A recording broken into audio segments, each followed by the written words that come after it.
രാവിലെ ഒരു 5:15 എഴുന്നേറ്റിട്ട് നേരെ പല്ലൊക്കെ തേച്ച് റെഡിയായി പ്രോട്ടീൻ എടുത്ത്, ഇത് മസിൽ ബ്ലേസ് അയച്ചു തന്ന പ്രോട്ടീനാണ് വീഡിയോ ചെയ്യാൻ വേണ്ടിയിട്ട്. പക്ഷേ ഇതുവരെ അവർ സ്ക്രിപ്റ്റ് തരാത്തതുകൊണ്ട് വീഡിയോ ഒന്നും ചെയ്തില്ല. പിന്നെ ഈ പ്രോട്ടീന് പാക്കിംഗ് ഒക്കെ അടിപൊളിയായിട്ട് എനിക്ക് തോന്നി. പിന്നെ 2 കഷ്ണം ബ്രെഡും ഒരു പഴവും എടുത്ത് രാവിലെ കഴിക്കാൻ വേണ്ടിയിട്ട്. ഇത് കഴിച്ചിട്ടാണ് വർക്കൗട്ടിന് പോവാൻ. ഇന്നലെ രാത്രി നേരത്തെ ഉറങ്ങിയോണ്ട് തന്നെ ഇന്ന് രാവിലെ എഴുന്നേറ്റപ്പോഴത്തേക്ക് നല്ല ഒരു എനർജി ഫീൽ ചെയ്യണുണ്ട്. പിന്നെ നന്നായിട്ട് റെസ്റ്റ് എടുത്ത് റിക്കവറിയൊക്കെ സെറ്റ് ആയതുകൊണ്ട് പിന്നെ നല്ല ബോഡി നല്ല റിക്കവറി ഫീൽ ചെയ്യുന്നുണ്ട്. ഇനി കുറച്ച് വെള്ളം എടുക്കണം. ഇവിടെ നിന്നാണ് വെള്ളം എടുക്കണം.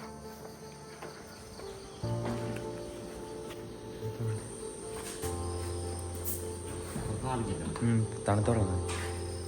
എൻ്റെ കയ്യിലിരിക്കുന്ന ഇലക്ട്രോലൈറ്റാണ്.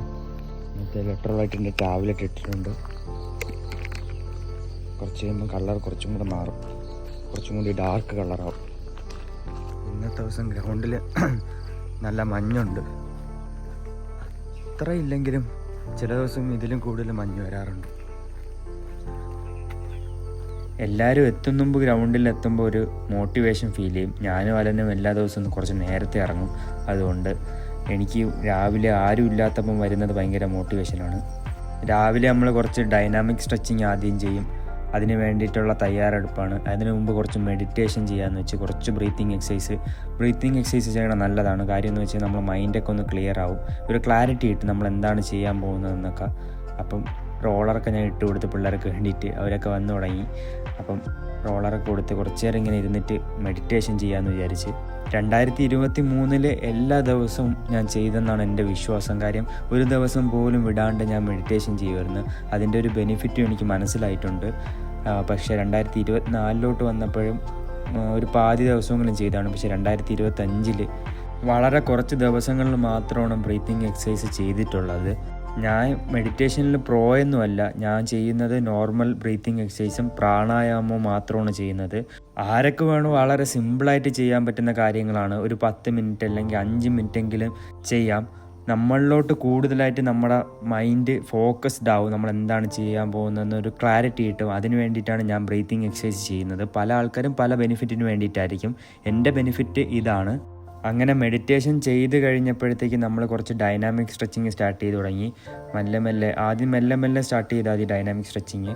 അത് കഴിഞ്ഞിട്ട് നമുക്ക് ഇനി ഫോം റോളിങ്ങും കാര്യങ്ങളൊക്കെ ഇനി ചെയ്യാറുണ്ട്. അപ്പം കുറച്ച് ഡൈനാമിക് സ്ട്രെച്ചിങ് ചെയ്ത് സ്റ്റാർട്ട് ചെയ്യാമെന്ന് വിചാരിച്ച്.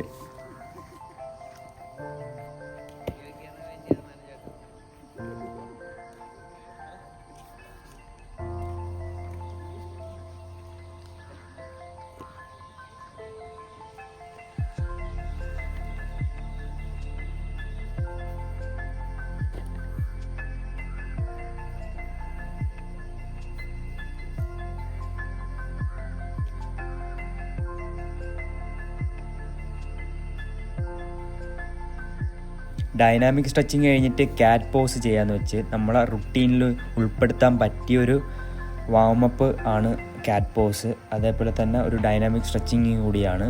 നിങ്ങളൊക്കെ വർക്കൗട്ട് ചെയ്യുന്നവരുണ്ടെങ്കിൽ, ഈ വീഡിയോസ് കാണുന്നുണ്ടെങ്കിൽ നിങ്ങൾ വാമപ്പിൽ ഇതെന്തായാലും ഉൾപ്പെടുത്തിയിരിക്കണം. എല്ലാ റെപ്പറ്റീഷനും ഞാൻ 5 സെറ്റ് വെച്ചാണ് ചെയ്യുന്നത്. അതിൽ കൂടുതൽ ചെയ്യുന്നതിന് കുഴപ്പമില്ല. അപ്പോഴത്തേക്ക് ലേറ്റായി പോയി കഴിഞ്ഞാൽ പിന്നെ വെയിൽ വന്നു കഴിഞ്ഞാൽ നമ്മൾ ഒരുപാട് ടയേർഡാവും. അതുകൊണ്ട് തന്നെ എല്ലാം നേരത്തെ ഞാൻ ചെയ്യാൻ വേണ്ടിയിട്ട് ട്രൈ ചെയ്യും. അങ്ങനെ ഹിപ്പ് സർക്കിൾസ് ഇതാണ്, നമുക്കിങ്ങനെ ഇരുന്ന് ചെയ്യാം. പിന്നെ 90-90 എന്നാണ് ഈ എക്സസൈസിൻ്റെ പേര്. ഇത് കുറേ പേർക്ക് അറിയായിരിക്കും. ഇത് നമ്മളെ ഗ്രോവിൻ്റെ അവിടെയും ഹിപ്പ് ഫ്ലെക്സസ് ഒക്കെ ആക്റ്റീവ് ആക്കാൻ വേണ്ടിയിട്ട് ഈ എക്സസൈസ് ചെയ്യാം. അതിനുശേഷം നമ്മൾ റോളിങ് ചെയ്യും. കുറച്ച് റോളിങ് ചെയ്യുമ്പോൾ മസിൽസ് ഒന്ന് സ്ട്രെച്ചിങ് ആവുകയും ചെയ്യും. അതേപോലെ ബ്ലഡ് സർക്കുലേഷനൊക്കെ കൂടും. അതിന് വേണ്ടിയിട്ടാണ് റോളിങ് ചെയ്യുന്നത്. അതേപോലെ തന്നെ ഇഞ്ചുറി പ്രിവെൻറ്റ് ചെയ്യാൻ റോളിങ് ചെയ്യണം നല്ലതാണ്. അപ്പോൾ റോളിങ് ഞാൻ ഇതേപോലെ എല്ലായിടത്തും നന്നായിട്ട് ചെയ്യും.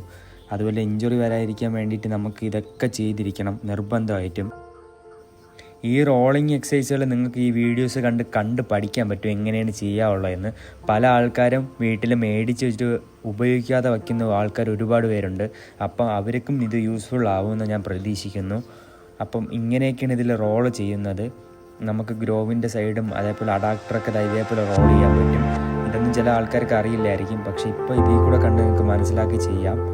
ഇത്രയും ചെയ്തിട്ട് നമ്മൾ ഷിന്നിൻ്റെ ഫ്രണ്ടിൽ എങ്ങനെ റോൾ ചെയ്യണമെന്ന് കാണിച്ചു തരാം. ഇതേപോലെയാണ് ഷിന്നിൻ്റെ ഫ്രണ്ടിൽ റോൾ ചെയ്യേണ്ടത്. ഇങ്ങനെ ചെയ്യുമ്പോൾ അവിടുത്തെ മസിൽസ് റിലാക്സ് ആവും. അതേപോലെ തന്നെ അവിടെ നല്ല ബ്ലഡ് സർക്കുലേഷനും കൂടും. ഇങ്ങനെ ചെയ്യണം.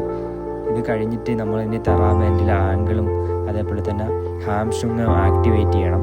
ഇതെങ്ങനെയാണ് നമ്മൾ ഹാംസ്ട്രിങ് ആക്ടിവേറ്റ് ചെയ്യുന്നത്, അല്ലാണ്ട് ചെയ്യാം നമുക്ക്. ഇത് കുറച്ചും കൂടി നല്ലതാണ് ഇങ്ങനെ ചെയ്യുന്നത്. നമ്മൾ കറക്റ്റ് റേഞ്ച് ഓഫ് മോഷനിൽ ചെയ്യാൻ വേണ്ടിയിട്ട് പറ്റും. അതേപോലെ തന്നെ സൈഡ് വൈസ് നമ്മൾ ചെയ്യണം.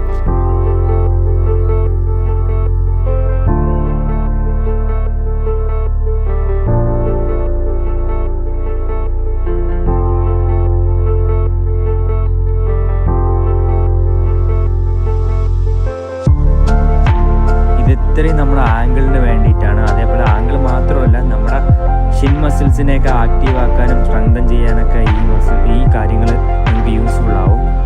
ഇത് ഇത്രയും ചെയ്ത് കഴിഞ്ഞിട്ടാണ് നമുക്കിനി വാമപ്പിലോട്ട് പോകാം. ഇത് ആംഗിൾ ഇങ്ങനെ റൊട്ടേഷൻ ചെയ്യണം.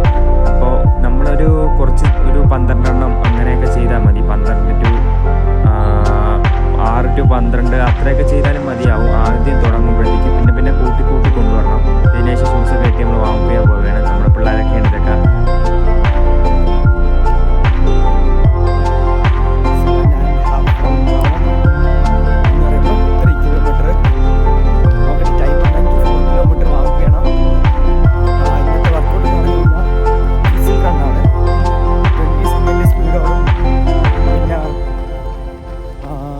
പിന്നെയും 20 സെക്കൻഡ് സ്ലോ സ്പീഡ്, അങ്ങനെ ആദ്യം 3 റൗണ്ട്സിൻ്റെ 3 സെറ്റ്, പിന്നെ 2 റൗണ്ട്സിൻ്റെ വാമപ്പ്. ഒരു 3 കിലോമീറ്ററും 200 മീറ്ററും വാമപ്പ് ചെയ്ത് ഇനി റണ്ണിങ് ഡ്രിൽസൊക്കെ ചെയ്യണം.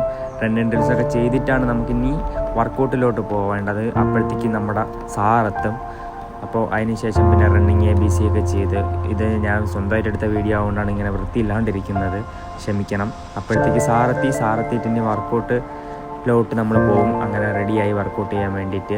അങ്ങനെ ആദ്യം സ്ലോ ജോഗ് ചെയ്യണം. സ്ലോ ജോഗ് ചെയ്തിട്ട് പെട്ടെന്ന് സ്പീഡാക്കും റണ്ണിങ്. അങ്ങനെയാണ് ഇന്നത്തെ വർക്കൗട്ട്. അങ്ങനെ ആദ്യം ഒരു 3 ലാപ്പ് പോകും. 3 ലാപ്പ് എന്ന് പറയുമ്പോൾ 1200. ഓരോ ഫിസിലിനും 20 സെക്കൻഡ് സ്പീഡും 20 സെക്കൻഡ് സ്ലോ ആയിരുന്നു. എനിക്ക് ആദ്യം പറഞ്ഞതിൽ ചെറിയൊരു വ്യത്യാസമുണ്ട്. 15 സെക്കൻഡ് എന്നാണ് ഞാൻ ആദ്യം പറഞ്ഞത്, അതിൽ വ്യത്യാസമുണ്ട്. അപ്പോൾ 20 സെക്കൻഡ് സ്പീഡ് പോവും, പിന്നെയും 20 സെക്കൻഡ് സ്ലോ ആക്കും. എനിക്ക് ഇന്നത്തെ വർക്കൗട്ടിൽ ഫുള്ളും 1200 ഓടേണ്ടി വന്നത്.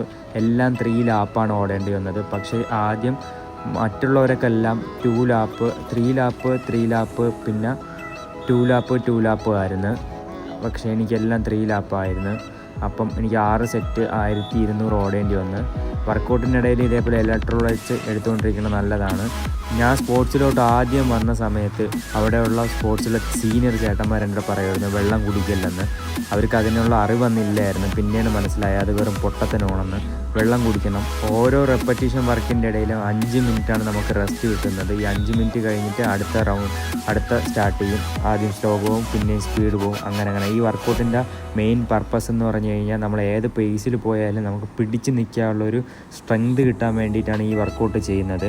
അപ്പോൾ നമ്മളെന്താ പറയുക, മത്സരം നടക്കുമ്പോൾ അവസാന ഘട്ടത്തിലൊക്കെ ഫൈറ്റ് വരും. ആ ഫൈറ്റിന് നമുക്ക് ഹോൾഡ് ചെയ്ത് നിൽക്കുന്ന ഒരു പേസ്, അതിന് വേണ്ടിയിട്ടുള്ള വർക്കൗട്ടാണ് ഈ വർക്കൗട്ട്. സ്ലോ എന്ന് പറയുമ്പോൾ അധികം സ്ലോ അല്ല, എന്നാലും ഒരു നമ്മൾ പൊയ്ക്കൊണ്ടിരിക്കുന്ന പേസിൻ്റെ കുറച്ച് താഴെ വരും. അത് കഴിഞ്ഞ് പിന്നെയും സ്പീഡ് കൂട്ടും. അങ്ങനെയാണ് നമ്മൾ വർക്കൗട്ട് ചെയ്യുന്നത്.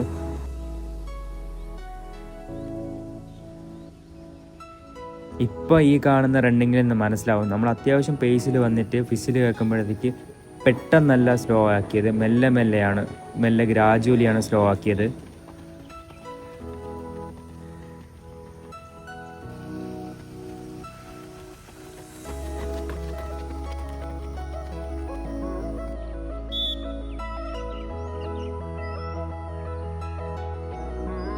പുറകിൽ ആൾ നിർത്തിയെന്ന് വെച്ചാൽ അവന് 2 ലാപ്പ് ഓടിയാൽ മതി. എനിക്ക് 3 ലാപ്പ് ഓടണം. അപ്പം അവൻ്റെ കൂടെ ഓടി വന്നിട്ട് ആ 2 ലാപ്പ് ആകുമ്പോൾ അവിടെ ഫിനിഷ് ആവും. പിന്നെ അതിനുശേഷം റിക്കവറി എടുക്കും. ഇതെൻ്റെ കഴിഞ്ഞിട്ടുള്ള റിക്കവറിയാണ്.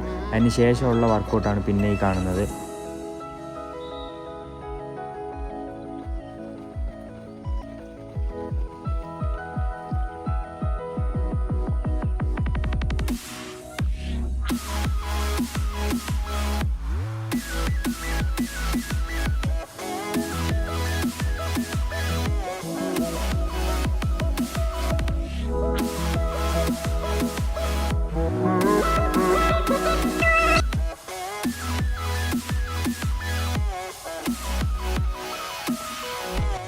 ഞാൻ ഒറ്റയ്ക്ക് ഓടി തുടങ്ങുമ്പോൾ എൻ്റെ ടെക്നിക്കിൽ ഞാൻ നന്നായിട്ട് കോൺസെൻട്രേറ്റ് ചെയ്യും. ഇല്ലെങ്കിൽ ഞാൻ ചില സമയമൊക്കെ ഇരുന്ന് പോകുമ്പോൾ എനിക്ക് ഫീൽ ചെയ്യാറുണ്ട്. അതിൽ നിന്നൊക്കെ മാറ്റി ഞാൻ നന്നായിട്ട് അപ്പ് ചെയ്ത് ഓടാൻ വേണ്ടിയിട്ട് ട്രൈ ചെയ്യും. ഇല്ലെങ്കിൽ സ്ട്രെങ്ത് പോകുമ്പോഴത്തേക്കും നമ്മൾ ഓട്ടോമാറ്റിക്കായിട്ട് നമ്മൾ ഇരുന്നിരുന്ന് ഓടാൻ തുടങ്ങും. അപ്പോൾ ഞാൻ സ്ട്രെങ്ത് വർക്കൊക്കെ ഇപ്പം വിടാണ്ട് ചെയ്ത് വരുന്നുണ്ട്.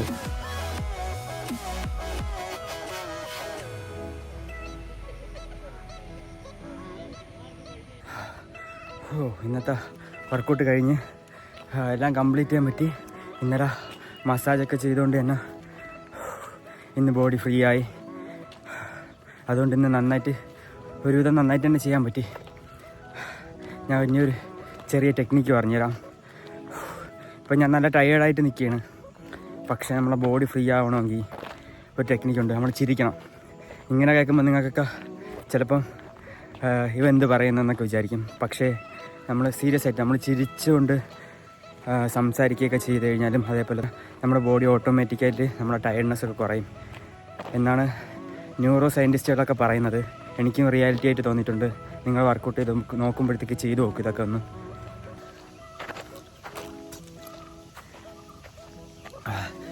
ഇലക്ട്രോലൈറ്റ് എനിക്കൊരു സാറ് തന്നെയാണ് ഈ ഇലക്ട്രോലൈറ്റ്. പക്ഷെ കൊള്ളാം കേട്ടോ. ബ്രാൻഡ് ഞാൻ ഏതാണെന്ന് ഓർക്കുന്നില്ല. പുള്ളി എൻ്റെ കൂടെ കഴിച്ചു നോക്ക് എന്നിട്ട് പറയാം എങ്ങനെയുണ്ടെന്ന് പറഞ്ഞ്. ബ്രാൻഡ് ഞാൻ ഓർക്കുന്നില്ല. പക്ഷെ അത്യാവശ്യം ടേസ്റ്റ് കൊള്ളാം. അതിൻ്റെ ഒരു എന്താ പറയുക, ഗ്രേപ്പിൻ്റെ ഒരു ടേസ്റ്റാണ് ഇതിന്. എടുത്തതിൽ കുറച്ച് വെള്ളം കൂടിപ്പോയി. നോക്കട്ടെ, കുടിച്ചു നോക്കാം.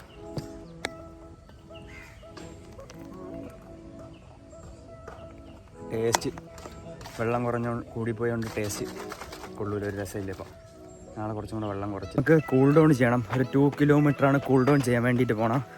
ഈസി ആയിട്ട് ഒരു 2 കിലോമീറ്റർ ഈസി ജോഗിങ് ചെയ്യണം. അത് കഴിഞ്ഞിട്ട് സ്ട്രെച്ചിങ് ചെയ്യണം. കുറച്ച് ഫോം റോളർ ഇട്ട് റോൾ ചെയ്യണം. ഇതാണ് നമ്മളെ കൂൾ ഡൗൺ.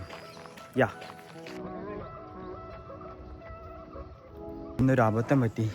കൂൾ ഡൗൺ ചെയ്യുന്ന കുറച്ച് എക്സസൈസ് നിങ്ങൾക്ക് പറഞ്ഞു തരണമെന്നുണ്ടായി. പക്ഷേ അടുത്ത വീഡിയോയിൽ ഞാൻ എന്തായാലും ആഡ് ചെയ്യാം. ഇത് ചെയ്യുമ്പോൾ അത്യാവശ്യം മസിൽസൊക്കെ നന്നായിട്ട് റിലാക്സ് ആവും. അത് നിങ്ങൾക്ക് യൂസ്ഫുൾ ആവും. എന്തായാലും അടുത്ത വീഡിയോസിൽ ഞാൻ ആഡ് ചെയ്യാം. ഇനി കുറച്ച് റോളിങ് ചെയ്യണം. അതേപോലെ തന്നെ സ്ട്രെച്ചിങ് ചെയ്യണം. ഹോൾഡ് ചെയ്തിട്ടുള്ള സ്ട്രെച്ചിങ്. നമ്മൾ വർക്കൗട്ടിന് ശേഷം ചെയ്യുന്നത് ഹോൾഡ് ചെയ്തിട്ടുള്ള സ്ട്രെച്ചിങ് ആണ്. അതിന് മുമ്പ് ചെയ്യുന്നത് ഡൈനാമിക് ആയിട്ടുള്ള സ്ട്രെച്ചിങ് ആണ്. റോളിങ് ചെയ്യുമ്പോൾ ഒരു 10 മിനിറ്റെങ്കിലും നമ്മൾ ചെയ്യണം. 10 മിനിറ്റ് ചെയ്ത് കഴിഞ്ഞാൽ നന്നായിട്ട് റിലാക്സ് ആവും. തുടങ്ങുമ്പം റോളിങ് ചെയ്യണം. അതേപോലെ വർക്കൗട്ട് കഴിഞ്ഞിട്ടും റോളിങ് ചെയ്യണം. ഇത് രണ്ടും നല്ലതാണ്. പിന്നെ നമ്മൾ റോളിങ് സ്റ്റാർട്ട് ചെയ്ത് ഒരു 10 മിനിറ്റ് റോൾ ചെയ്യാമെന്ന് വിചാരിച്ച് ഈ റോളിങ് ചെയ്യുമ്പോൾ നന്നായിട്ട് ബ്ലഡ് സർക്കുലേഷനും കൂടും. അതേപോലെ മസിൽ റിലാക്സും ആവും. അപ്പോൾ ഞാൻ നേരത്തെയും പറഞ്ഞിട്ടുണ്ടായിരുന്നു ഈ വീഡിയോക്കകത്ത് 1-2 വട്ടം.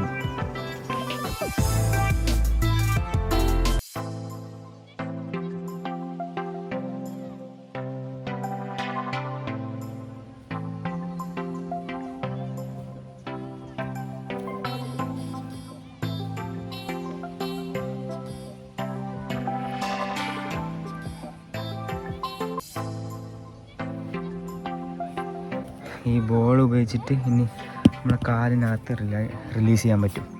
ഈ ബോൾ വെച്ച് ഇങ്ങനെ റോൾ ചെയ്ത് കൊടുത്തു കഴിഞ്ഞാൽ നമ്മളെ കാലിനകത്തിൽ നല്ലതായിട്ട് റിലീസാവും. ടൈറ്റായിട്ടുള്ള മസിൽസൊക്കെ കാലിനുള്ളിലാണ്. അപ്പം നിങ്ങളാരെങ്കിലുമൊക്കെ ഇങ്ങനെ വർക്കൗട്ട് ചെയ്യുന്നവരുണ്ടെങ്കിൽ ഇതെല്ലാം നിങ്ങൾക്ക്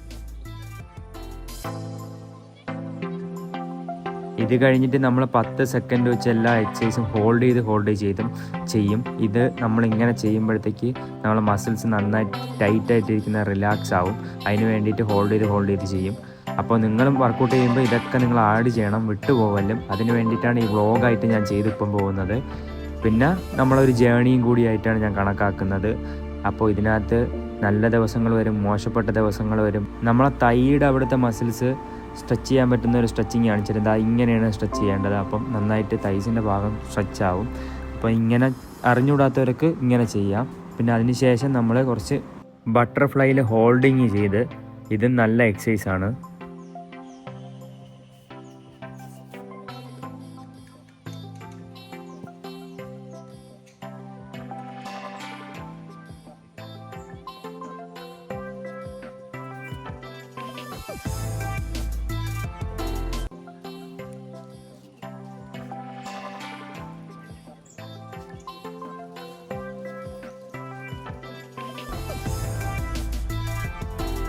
ഇന്നത്തെ വർക്കൗട്ട് വ്ളോഗ് ഇതാ ഇവിടെ തീരെയാണ്. പിന്നെ ഒരാളെ കാണിച്ചു തരാം ഞാൻ. ഈ കാണുന്നത് നമ്മളെ ഗ്രൗണ്ടിലുള്ള നായയാണ്. ഇവൻ നല്ല ലോയൽറ്റി ഉള്ള പയ്യനാണ്, നല്ല സ്നേഹമുള്ള നായയാണ്. അതുമല്ല നമ്മൾ എന്നും ചിക്കൻ്റെ പീസൊക്കെ കൊടുക്കാറുണ്ട്, അതുകൊണ്ട് ഭയങ്കര സ്നേഹമാണ് ഇവന്. ഞങ്ങളുടെ ഗ്രൗണ്ടിലെ ഞങ്ങളുടെ കൂട്ടുകാരൻ. ഞാൻ കൂട്ടുകാരനാന്ന് പറഞ്ഞേക്ക്.